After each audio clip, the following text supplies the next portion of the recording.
Jaguar's XKSS supercar icon, created in 1957 as a roadster conversion of the D-Type Le Mans winning legend. Just 16 were sold. Today they're worth millions. 9 others were destroyed in a factory fire. Now finally, their time has come. Project XKSS is back on. Join me, Mark Evans, behind the scenes as the missing big cats are born again. Now the big cat needs a coloured coat. Specialist painters turn the bare body into a work of art.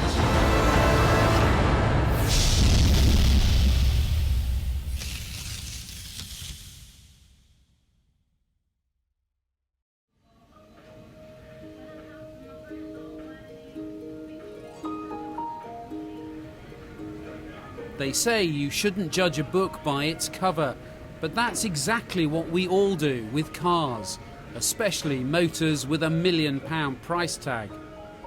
So the 9 new XKSS supercars are going to get a level of paintwork pampering way beyond what was done back in 1957 with the original Roadsters. The car has only just arrived and Jason and Pete are already all over it like a rash. The first job they have to do is to get rid of the tiny imperfections in the body shell. They're using a high-tech body filler. They put quite a bit on, but will sand most of this off again. But some might argue that modern filler shouldn't be used at all on these classic supercar recreations. The original cars would probably have had less filler put in it, but then people wouldn't have inspected the cars looking for the flatness of the panels, the quality of the panels themselves, to the extent that they do nowadays. They've used the best metal workers, even so it's only metal, so you've got to make it as flat as you can. And the modern filler is the only way of doing that. If you've ever tried filling a dent on a car yourself, you'll appreciate how impossibly difficult it is to get a perfect finish. But Pete and Jason are old hands at this. They have over 50 years of body shaping experience between them. Done and dusted, the rolling shell is wheeled into a climate-controlled spray booth.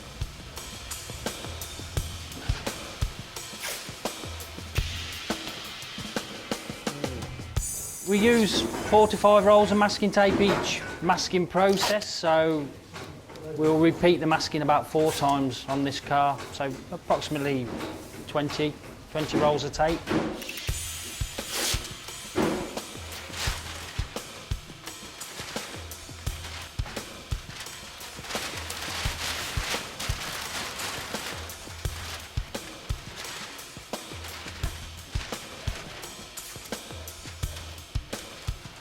The guys have filled, they've flatted, they've degreased the whole of the body shell, and as you can see they've masked it up because they're now preparing for the first paint. But it's not just paint, it's a mixture of primer and more filler. It's called poly and it needs 3 coats.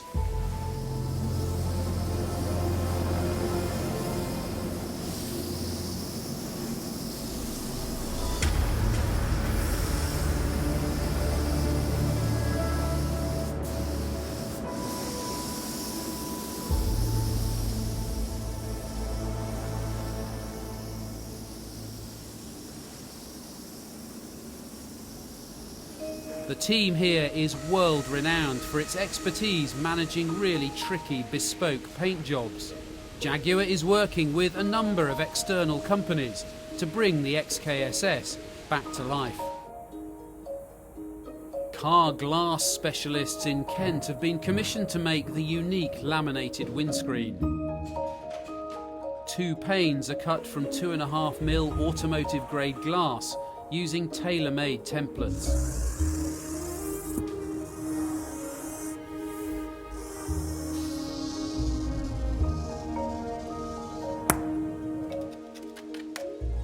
A curved metal jig is the shape of an original XKSS screen.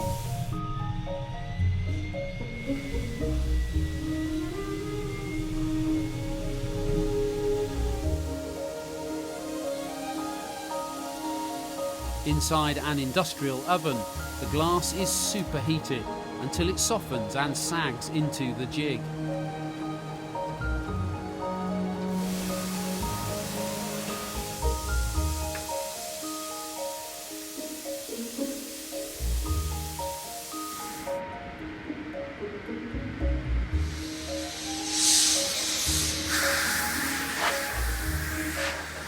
A vinyl sheet is the filling in a glass sandwich. Air is removed from between the glass panes by suction. Heated for half an hour, the vinyl clears as it bonds the glass. Finally, just over 2 hours inside a gigantic pressure cooker completes the bonding. Essentially, it's the same process as 60 years ago.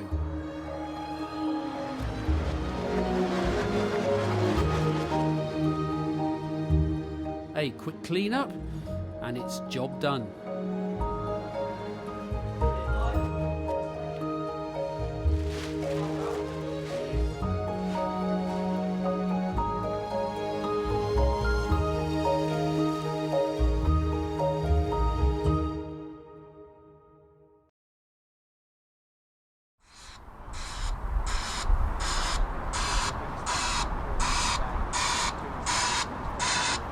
At the paint shop, a special delivery. Right. Ready? Okay, go. Yeah, got it. You alright, coming off the truck? The bonnet had to stay longer than planned with the metalworkers for some unexpected modifications. It's put the paint team under even more pressure. Well, it's very nice to have this bonnet here, but it is 5 days late, so it's all about catch-up now. 3 weeks had been scheduled to prep, paint and polish the whole car, but that window has been seriously squeezed by the bonnet's late arrival.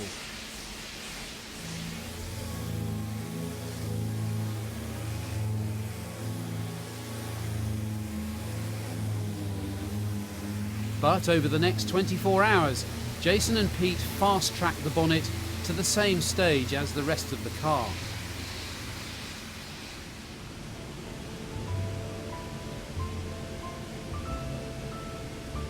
This is so smooth. It doesn't feel like metal anymore. It feels more like marble. Absolutely amazing.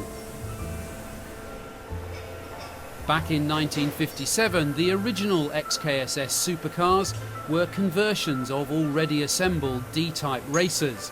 They're thought to have been painted when they were almost complete.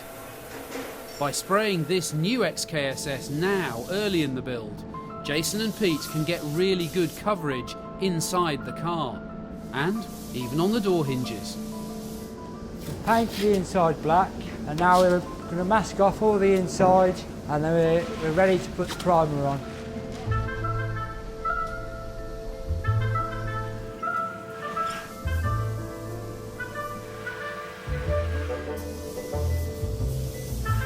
Paint layers are built up with 3 coats.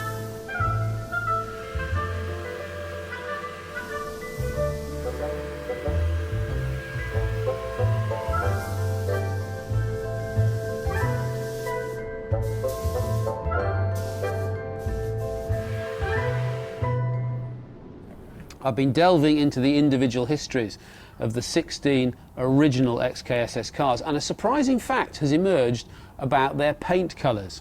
There were 6 different colours used, but the most popular was cream. Wouldn't have been my first choice. Other options were mist grey, French blue, Carmen red, white, and you guessed it, British racing green.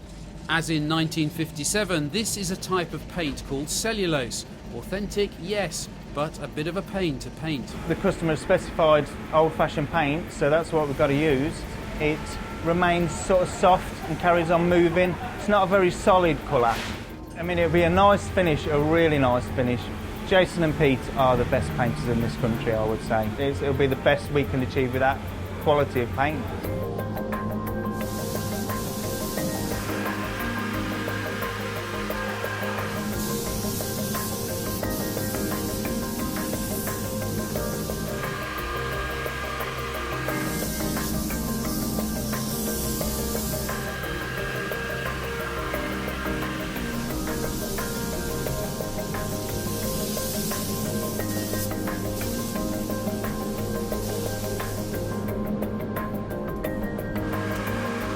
One top coat sorted, 3 to go.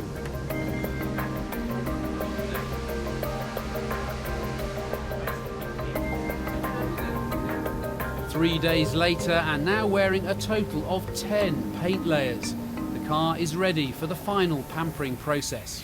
No, we haven't sprayed it matte. It was very glossy when it came out of the oven, but these guys are now flatting that off again to get rid of any tiny imperfections with a whole variety of incredibly fine abrasives until it's this kind of matte surface all over. They will then polish it, and by the time they finish that, takes about 30 hours, you'll be able to see a face in it.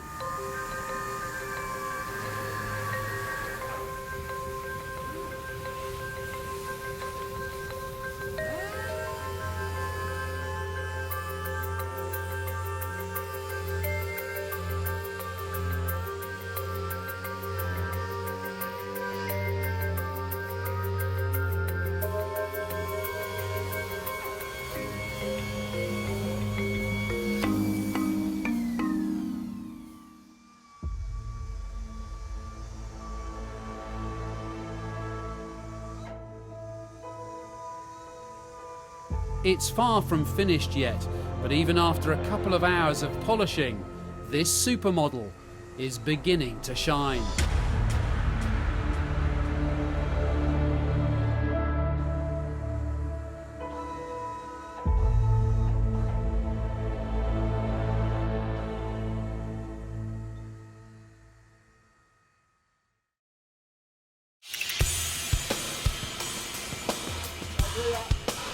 We need to get the screen back, get it painted, wipers installed. We then need to get all the gauges in the car, get it wired, and then get the final trim in there and the hood on. Sounds easy, doesn't it?